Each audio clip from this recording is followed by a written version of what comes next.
மீன்வளம் மற்றும் மீனவர் நலன். மீனவர்களுக்காக குரல் கொடுப்பதிலும் மீனவர்கள் மீது பாசம் காட்டுவதிலும் புரட்சி தலைவருக்கு பிறகு உண்மையான மீனவ நண்பனாக இருக்கும் ஒரே தலைவர் நமது மாண்புமிகு முதலமைச்சர் அவர்கள். அந்த உணர்வின் அடிப்படையில் மீனவர்களின் வாழ்வாதாரத்தை பாதுகாக்கும் நோக்கத்தில் பல்வேறு சமூக நல திட்டங்களை தமிழ்நாடு அரசு தொடர்ந்து செயல்படுத்தி வருகிறது. மீனவர்களுக்காக மீன்பிடிப்பு குறைவு மற்றும் தடைகால நிவாரணம், மானிய விலையில் டீசல் மற்றும் மண்ணெண்ணெய், மீனவர்களுக்கு தேவையான நிலையான உட்கட்டமைப்பினை உருவாக்கும் விதமாக மீன்பிடி துறைமுகங்கள், லேண்டிங் சென்டர்ஸ், மீன் பண்ணைகள், மீன்பிடி கிராமங்களில் கடல் அரிப்பை தடுக்கும் பொருட்டு கிராயன்ஸ், அலை தடுப்பு சுவர்கள் என அனைத்து வகையிலும் இந்த தொழில் மேம்பட அரசு நடவடிக்கை எடுத்து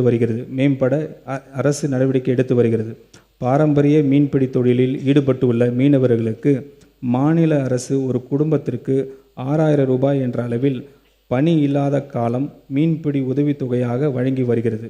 இந்த அரசு தற்போது பணி இல்லாத கால மீன்பிடி உதவித்தொகையை 6000 ரூபாயிலிருந்து 7000 ரூபாயை உயர்த்தி வழங்க முடிவு செய்துள்ளது. இதன் மூலம் 1.93 லட்சம் பாரம்பரிய மீனவர் குடும்பங்கள் பயனடையும். இத்திட்டத்தினை நிறைவேற்றுவதற்காக 135 கோடி ரூபாய் நிதி ஒதுக்கீடு செய்யப்படுகிறது. நமது பாரம்பரிய மீனவர்கள் ஆழ்கடல் மீன்பிடி தொழிலில் ஈடுபடுவதை ஊக்குவிக்கும் வகையில் நவீன பதப்படுத்தும் வசதிகள் கொண்ட ஆழ்கடல் மீன்பிடி படகுகள் வாங்கும் மீனவர்களுக்கு வட்டி மானியம் வடிவில் நிதி உதவி வழங்கப்படும். இதற்கான நடப்பாண்டில் 12 கோடி ரூபாய் நிதி ஒதுக்கீடு செய்யப்படுகிறது.